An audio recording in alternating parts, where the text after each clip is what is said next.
ഇന്നത്തെ എൻ്റെ ബ്രേക്ക്ഫാസ്റ്റ് കുറച്ച് ഹെൽത്തി ബ്രേക്ക്ഫാസ്റ്റ് ആയിക്കോട്ടെ എന്ന് ഓർത്തേ.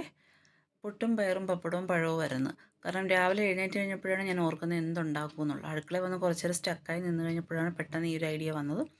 പിന്നെ ഒന്നും ചിന്തിച്ചില്ല, നേരെ പയറെടുത്തു, നന്നായിട്ടൊന്ന് തിരുമ്മി എല്ലാം കഴുകി കുക്കറെടുത്തിട്ട് കുക്കറിലേക്ക് ഇട്ടു. ഞാൻ പയർ വേവിക്കാൻ വെച്ചേ. നമുക്കൊരു 3-4 വിസിലൊക്കെ അടിച്ച് കഴിയുമ്പോഴത്തേക്കും പയർ നമുക്ക് നന്നായിട്ട് പുഴുങ്ങി വരും.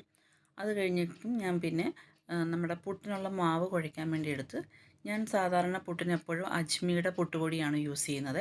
കുറേ വർഷങ്ങളായിട്ട് ഞാൻ അജ്മിയുടെ പുട്ടുപൊടി തന്നെയാണ് യൂസ് ചെയ്യുന്നത്. ഇവിടെ എല്ലാവർക്കും അത് ഭയങ്കര ഇഷ്ടമാണ്. അങ്ങനെ പുട്ടിന് പൊടിയൊക്കെ ഞാൻ നനച്ചെല്ലാം വെച്ചു. ചൂടുവെള്ളത്തിൽ സാധാരണ കുഴയ്ക്കാറുണ്ട്, പക്ഷേ ഇന്ന് എനിക്ക് രാവിലെ സമയം ഇല്ലാത്തത് കൊണ്ട് തന്നെ ഞാൻ പെട്ടെന്ന് പച്ചവെള്ളത്തിലാണ് കുഴച്ച് വെച്ചത്. അത് കഴിഞ്ഞ ശേഷം പുട്ടിന് നമുക്ക് തേങ്ങ വേണമല്ലോ. പുട്ടിന് തേങ്ങ ഇല്ലെങ്കിൽ പിന്നെ അത് എന്തിനു കൊള്ളിക്കും. അപ്പോൾ പിന്നെ തേങ്ങ ചിരണ്ടാന്ന് ഓർത്ത്. എനിക്ക് തീരെ ഇഷ്ടമില്ലാത്തൊരു പണിയാണ് തേങ്ങ തിരുമ്മൽ. എനിക്ക് എപ്പോൾ തേങ്ങ തിരുമ്മിയിട്ടുണ്ടെങ്കിലും എൻ്റെ കൈ ജസ്റ്റ് ഒന്ന് എന്തെങ്കിലും ഒന്ന് ചെറിയ രീതിയിൽ മുറിയും. പക്ഷേ ഇന്നെന്തോ ഭാഗ്യത്തിന് മുറിഞ്ഞില്ല. അങ്ങനെ തേങ്ങയൊക്കെ തിരുമ്മിക്കൊണ്ട് വന്നു കഴിഞ്ഞപ്പോൾ പിന്നെ പപ്പടം, ഈ പപ്പടത്തിൻ്റെ പൊടിയൊക്കെ ഞങ്ങളിങ്ങനെ കളയും. നിങ്ങൾ കളയുമോ? കളയുന്നുണ്ടെങ്കിൽ ഒന്ന് കമൻറ്റ് ഇട്ടേക്കണേ. അതെല്ലാം കളഞ്ഞിട്ട് ഞാൻ പപ്പടവും കാച്ചി വെച്ച്. പിന്നെ അത് കഴിഞ്ഞിട്ട് നമുക്ക് പുട്ട് വെന്ത് കഴിഞ്ഞപ്പോഴത്തേക്കും നല്ല ചൂട് ആവി പറക്കുന്ന പുട്ടും പഴവും പപ്പടവും ആയിട്ടാണ് ഇന്നത്തെ ഫുഡ്. ഈ എല്ലാത്തിനകത്തും പായുണ്ട്. ഇന്നത്തെ ബ്രേക്ക്ഫാസ്റ്റ് ഫുള്ളും പായിലാണ്. പിന്നെ ഞാൻ അതെല്ലാം കഴിച്ച് കഴിഞ്ഞപ്പോൾ ഓർത്ത് ഒന്ന് ഉള്ളിത്തീയിൽ വെക്കാമല്ലോ എന്ന് ഓർത്ത്. ഈ ഉള്ളി പൊളിക്കുമ്പോൾ എനിക്ക് ഏറ്റവും ഇഷ്ടമില്ലാത്തൊരു കാര്യം ഇതാണ്. പിന്നെ കണ്ണിന് ഇങ്ങനെ വെള്ളം വന്നുകൊണ്ടേയിരിക്കും. എത്ര ശ്രദ്ധിച്ചാലും കണ്ണിൽ നിന്ന് വെള്ളം വരും. അപ്പോൾ അതൊക്കെ പൊളിച്ച് അരിഞ്ഞ് മാറ്റി വെച്ചതിന് ശേഷം തേങ്ങ നമുക്ക് തീയലുണ്ടാക്കാമെന്ന് കരുതി വറുക്കാൻ വേണ്ടിയിട്ട് മാറ്റി വെച്ച്. അതിലേക്ക് ഞാൻ തീയലിന് എപ്പോഴും മല്ലിപ്പൊടിയും പിന്നെ മുളക് പൊടി, പിന്നെ ഞാനിവിടെ ചേർക്കാറുള്ള സാധനമെന്ന് വെച്ച് കഴിഞ്ഞാൽ ചെറിയ ജീരകമോ അല്ലെങ്കിൽ അതിൻ്റെ പൊടിയോ ഞാൻ ചേർത്ത് കൊടുക്കും. നിങ്ങളുടെയൊക്കെ നാട്ടിൽ ചേർക്കുമെന്ന് എനിക്കറിയില്ല, ഞാൻ ചെയ്യാറുണ്ട്. പിന്നെ കുറച്ച് മഞ്ഞൾപ്പൊടിയും കൂടെ ഇട്ട് കൊടുത്തിട്ട് അത് നമുക്ക് കുറച്ച് തണുക്കാൻ വേണ്ടി മാറ്റി വെച്ചു. കുറച്ച് തണുത്ത് കഴിയുമ്പോഴത്തേക്ക് അരയ്ക്കുന്നതായിരിക്കും നല്ലത്. പിന്നെ നമ്മൾ അടുത്തൊരു പാത്രം വെച്ചു. അതിനകത്തേക്ക് നമുക്ക് എണ്ണ ഒഴിക്കുക. എണ്ണ ഒഴിച്ചു ആസ് യൂഷ്വൽ കടുക് പൊട്ടിക്കുക. കടുക് പൊട്ടിച്ചു, വേപ്പില, ഉണക്കമുളക് ഇതെല്ലാം ഇട്ടിട്ട് നമ്മൾ അരിഞ്ഞു വെച്ചിരിക്കുന്ന പച്ചമുളകും ഉള്ളിയും എല്ലാം കൂടി ഇട്ടിട്ട് നന്നായിട്ടൊന്ന് വഴറ്റണം. ആ എണ്ണയിൽ തന്നെ കിടന്ന് വഴറ്റുമ്പോഴാണ് അതിനൊരു പ്രത്യേക ടേസ്റ്റ് വരുന്നത്.